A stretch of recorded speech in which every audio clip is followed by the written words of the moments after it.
I'd like to begin by thanking all of those who joined us in Mombasa for yesterday's Constitution Day celebration in Submarine Park. In Mombasa, we had Fijians from across the north decked out in the best Fiji blue in a show of unity, a show of patriotism, and a show of deep and abiding pride in our Constitution. We also had some very talented young students read out their winning essays, where we had some personal and moving accounts of how the rights enshrined in our Constitution have transformed the lives of our citizens for the better.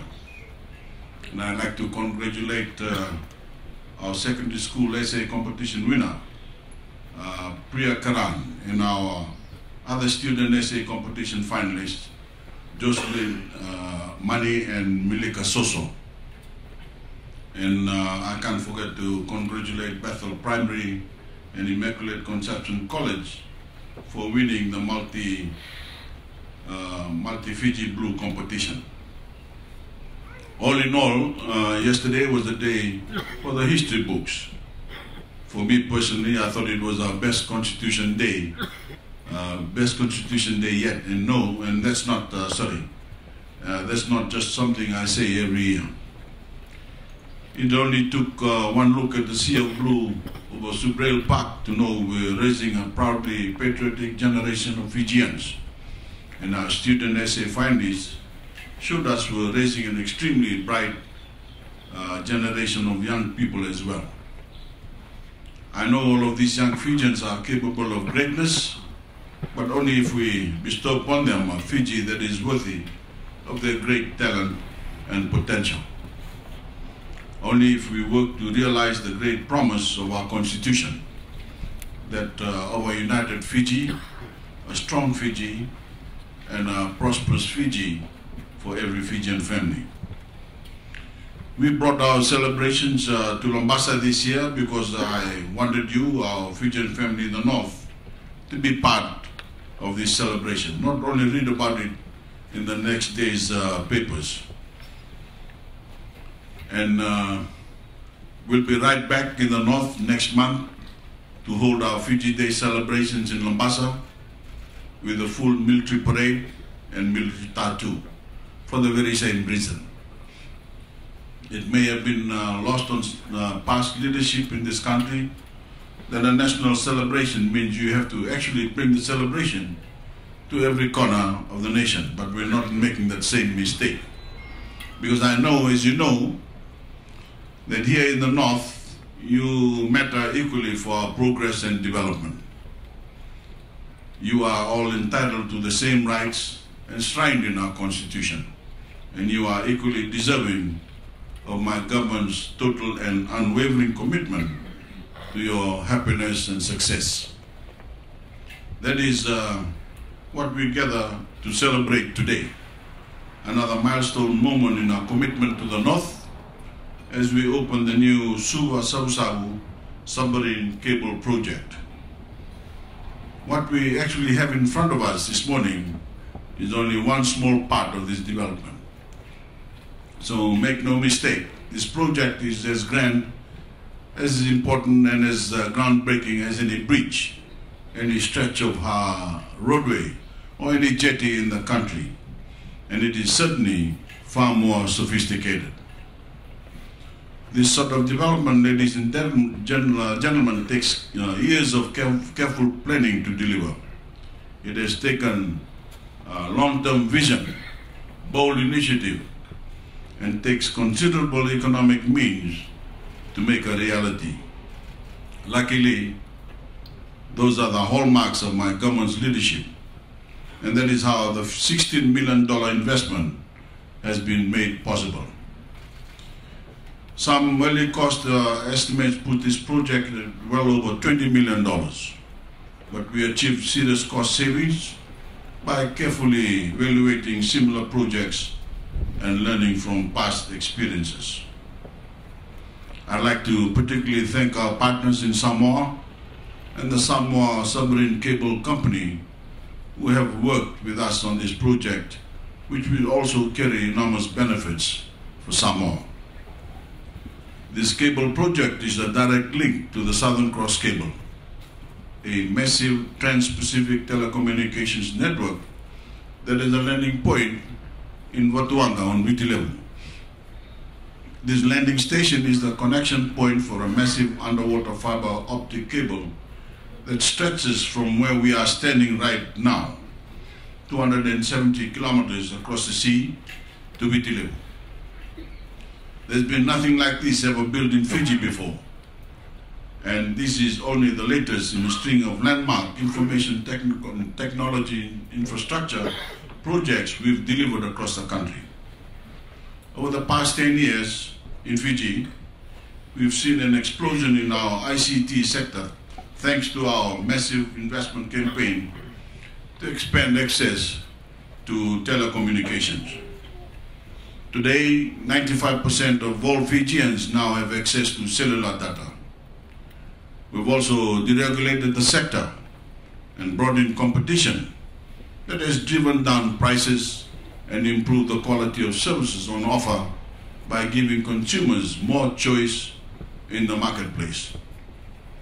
Today, call charges, text and broadband rates are all the lowest they've ever been, at the highest speeds we've ever seen, and that is critical to the development of a more digital Fijian economy. Our investment has given us the ability to make high-quality digital television through the Voreqe platform, available nationwide. It's allowed us to roll out free Wi-Fi hotspots on all FNU campuses and in public parks across the country. It's allowed us to begin rolling out online government services through the Digital Fiji initiative. And we have some very exciting announcements in the pipeline for Digital Fiji later this month. Up until today, data has been transmitted from Vanua Levu to Vanua Levu through microwave technology. Microwave technology works well over land, but is less efficient over large stretches of ocean. So while we've been able to provide data and online connection to Vanua Levu, it's been at lower speeds and lower reliability. But all of that changes today.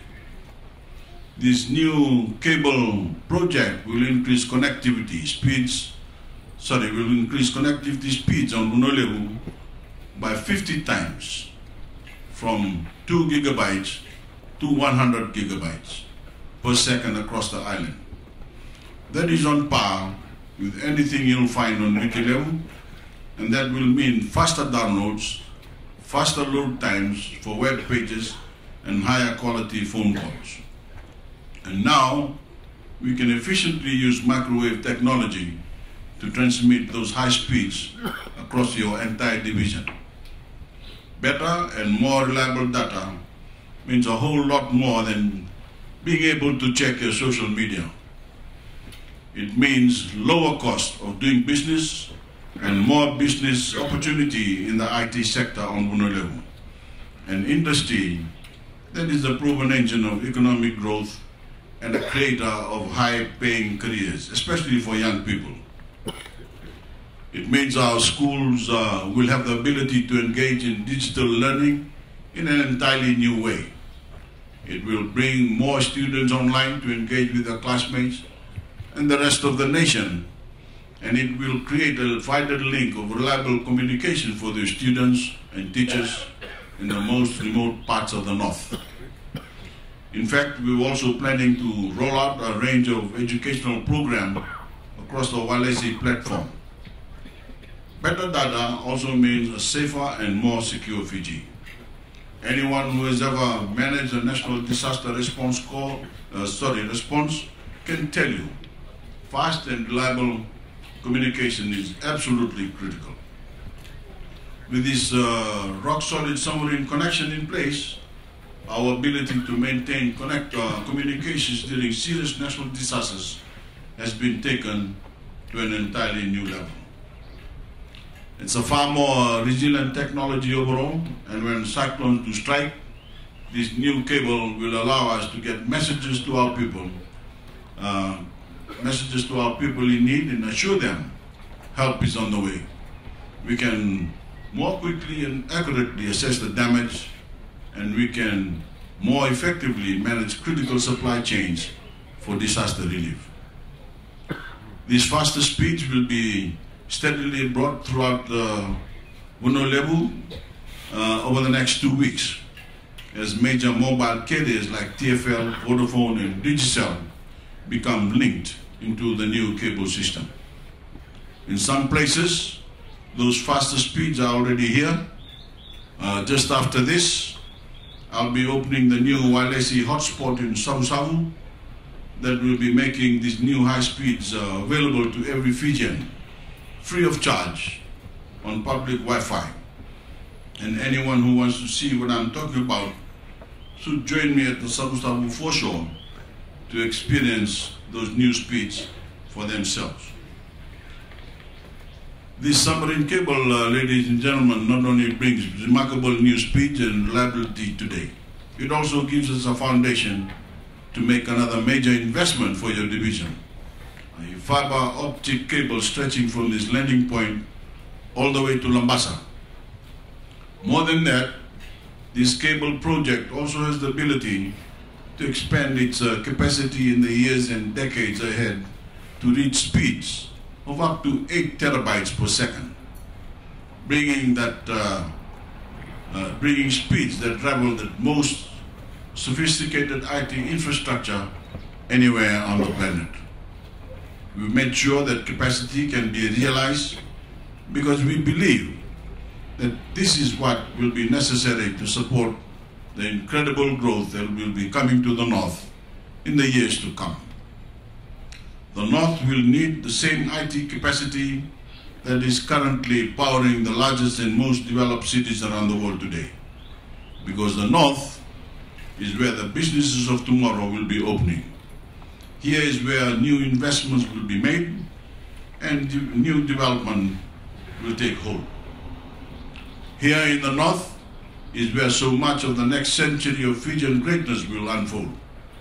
There is no doubt that it is an exciting time for all of you. And I'm not only talking about this weekend or the years ahead, because really it's been an exciting decade of development for your entire division. And I've been proud to watch that progress unfold. Because this latest project, ladies and gentlemen, works seamlessly together with all of other unprecedented development that my government has and is continuing to deliver for the Northern Division. That includes every new road we've delivered across Vanua Levu, Taviuni, and your other islands. That includes every rural community that has been tapped and can access clean water or keep the lights on in their homes at night. That includes every bridge we've built connecting Fijian families to each other, to businesses, and to the rest of the world. And that especially includes all those young Fijians attending northern schools without their families being burdened by school fees, and those so many youngsters who are going on to pursue their dreams of higher education, many of whom will be well equipped to welcome new growth in the IT industry. Seeing that design fall into place does make me extremely proud, because it has been so many years in the making. But what makes me prouder than anything is that here in the North, you welcome that development. You welcome that prosperity, and you welcome that new opportunity at the same unprecedented pace as the rest of the country. I'm proud that you've seen the same benefits of our 9 straight years of economic growth, and I'm proud of the hard work that every Fijian in the North has given Fiji.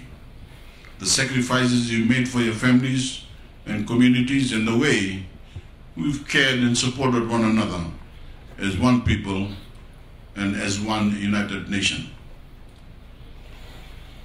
Ladies and gentlemen and friends, I know many of you remember that under past governments, Fijians in the north could only watch as what little progress Fiji made was felt only by the elites in society, only by those in the major cities, and only those with the right background, the right family name, and the right connections. That was the old way. The old way of thinking and the old way of governing. But over the past 10 years, we've done things differently. We've shown that with special effort and commitment, our progress can benefit all Fijians equally. And providing access to new technology is one of the best ways to do that. New technology and the new information it provides can and must be the great equalizer in Fijian society. And my government has wielded this power tool to bridge historical gaps and divides in socio-economic status and opportunity amongst our citizens. That is what this cable project is delivering. Equal access to information, equal access to the benefits of a modern digital economy, and an equal voice in our national conversation. As of today, every voice in the north can be heard louder and more clearly than ever before, here in Fiji and around the world across a network of IT infrastructure that Fijians can count on, even in times of crisis. I wish you all a safe and happy Constitution Day weekend. Vanua Levu, thank you and God bless you all.